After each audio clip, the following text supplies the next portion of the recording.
Bonjour à tous, on se retrouve aujourd'hui pour une nouvelle présentation d'un smartphone. Aujourd'hui le nouveau Umi, le Umi ROM, qui est un smartphone de 5,5 pouces proposé à un tarif qui est pas mal abordable puisqu'on est autour des 160 euros livré depuis la France, etc. Comme d'habitude avec Android. Et donc un téléphone qui, vous le verrez, est plutôt intéressant grâce surtout à son processeur qui est un octa-core, ce qui est très rare sur un appareil de ce tarif. Alors on va commencer un petit peu par la finition, mais avant je vais vous montrer la boîte.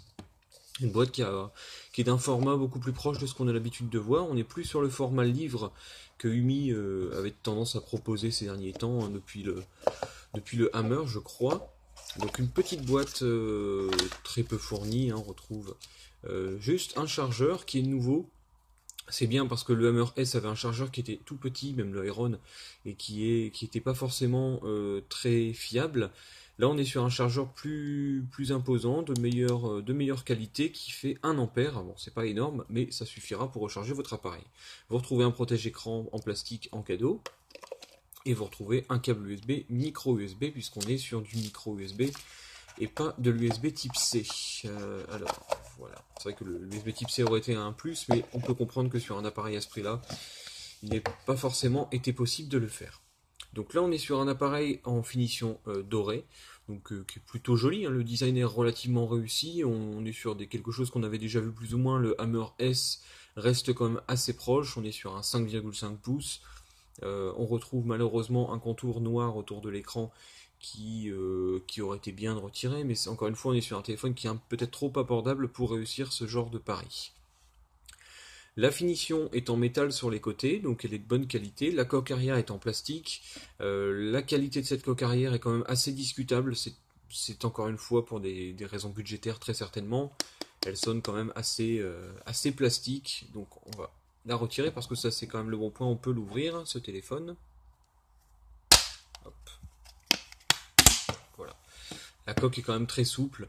Vous voyez ici, la qualité est relativement moyenne quand même. Ici, on retrouve une batterie de 2500 mAh. On retrouve un port micro SD, donc ça c'est très bien, et deux emplacements carte SIM. Donc vous pouvez mettre deux SIM et une micro SD, c'est quand même super. Vous avez une caméra ici de 8 millions de pixels interpolée en 13, qui est de chez Sony d'ailleurs, avec un double flash. Voilà. Donc ensuite, au niveau des boutons, on retrouve ici le bouton power et les boutons de volume.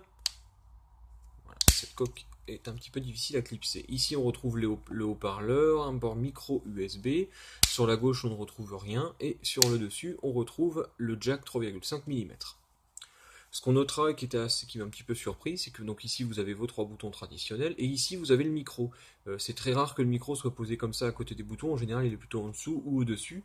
Donc c'est assez étonnant, mais bon, ça, en tout cas, ça devrait bien fonctionner. Donc une fois allumé, on retrouve Android 5.1, tout ce qui est plus classique, hein, sans surcouche. Voilà, Android 5.1, Lollipop, tout ce qu'il y a de plus habituel. On retrouvera les gestes rapides comme le double tap, etc. Donc qui est ici. Vous voyez, le double tap par exemple qui permet d'allumer le téléphone comme ça en double tapant sur l'écran. Et vous avez différents gestes comme dessiner une lettre par exemple pour pouvoir lancer une application spécifique. Au niveau des performances, on va regarder Antutu, qui n'a pas enregistré le score comme d'habitude. Je suis toujours sur la version 5.7, hein, je sais qu'il y a la version 6 qui est sortie, mais elle fausse quand même beaucoup les scores. On a sur un score de 34 000 points, donc c'est pas mal du tout, pour un téléphone encore une fois à ce tarif-là.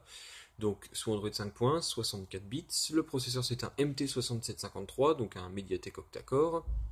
La puce graphique c'est une Mali T720, l'écran HD. Vous avez 13 millions de pixels, donc comme je l'ai dit, c'est de l'interpolation. Et quand même, ce qui est super pour ce téléphone, c'est que vous avez 3 Go de RAM, ce qui est quand même royal pour un téléphone à ce prix-là. Les 3 Go de RAM, c'est toujours un plus très appréciable. Et vous avez 16 Go de mémoire interne. Donc vraiment pas de concession au niveau des performances brutes du téléphone. Vous avez donc un processeur qui est à 1,3 GHz, et donc vous avez 5 millions de pixels en façade, certainement aussi de l'interpolation. Alors, on va regarder ensuite 3D Mark. Là, le score est pas forcément terrible. 3900 points, c'est correct, mais encore une fois, ce processeur, le 6753, n'est pas un foudre de guerre au niveau des jeux, donc si vous êtes un joueur de jeux assez, comment je pourrais dire ça, assez gourmand, ça sera pas le téléphone le mieux adapté pour ça. Après, si vous faites des jeux assez basiques, des casse-briques, etc., ça sera nettement suffisant. Ensuite, on va faire un speed test pour regarder un petit peu la qualité de réception. Alors, le téléphone est en 3G 900-2100, donc compatible sans problème, et en 4G il est 800, 1800, 2600, donc il a toutes les fréquences qui vous permettront d'utiliser très correctement la 3G et la 4G en France. Vous pourrez donc utiliser n'importe quel opérateur sans problème. On retrouve nos 11 mégas habituels à peu près au niveau du Wi-Fi, donc la réception est tout à fait correcte. Voilà. Je vais pas continuer le test. Et donc on va essayer en 4G, voir ce que ça donne avec Orange. Vous voyez que le téléphone en tout cas répond très bien et est très fluide. Donc chez Orange on est en 4G, on n'a aucun problème de réception ici, grâce certainement aussi à la 800 MHz qui doit aider un petit peu. Et donc on retrouve un débit comme vous le voyez qui est autour des 10 mégas. C'est pas forcément énorme. Après bon, ça dépend pas du téléphone, ça dépend surtout d'Orange, mais n'oubliez pas, la 4G, même si ça peut aller jusqu'à 150 mégas, il est quand même très rare que vous ayez des débits aussi élevés. Là en upload, bizarrement, on a une connexion qui est bien meilleure, certainement parce que l'utilisation de l'upload est moins utilisée que la réception de données. Donc voilà, ça nous fait quand même de la 4G avec un upload qui est plutôt performant. Hop, je vais remettre le Wi-Fi. Donc ensuite, on va regarder la photo pour voir un petit peu la qualité de l'appareil. Ouais, c'est moyen. On va dire que ça fait pas mal de bruit, ça pixelise un peu, c'est moyen.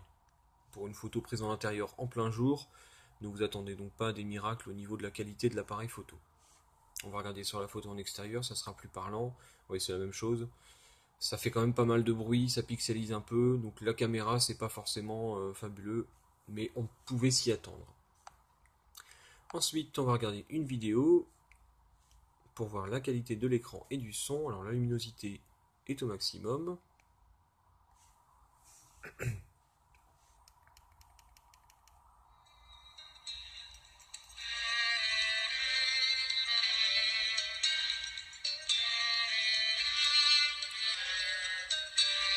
Alors le son n'est pas terrible comme la plupart du temps en fait sur les téléphones que j'ai eu l'occasion de tester, sauf les Xiaomi ou les Meizu.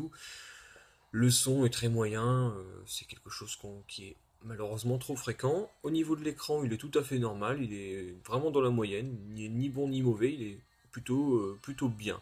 On regrettera, comme je le disais, par contre, ce cadre noir autour qui est quand même dommage et que je pense qu'il est possible de le retirer. Mais voilà, il est malheureusement omniprésent, là, et ça se voit bien comme ça quand on regarde une vidéo. Donc mon ressenti, donc bon, sous réserve après du test écrit qui sera fait, euh, cette prise en main rapide que j'ai fait, en tout cas, montre que le téléphone est plutôt bon. Aussi, chose que j'ai oublié de préciser, il est routé d'origine, donc ça aussi c'est très bien. Rien de particulier à dire pour son tarif. Je pense que ce téléphone est très intéressant. 160 € pour un octa-core 3 Go de RAM, 5,5 pouces HD, avec un plutôt joli design et un contour en métal. Je pense qu'il sera vraiment difficile pour la concurrence de faire mieux. Donc c'est un appareil que je peux vous recommander sans hésitation. Voilà, je vous dis à bientôt pour une prochaine vidéo.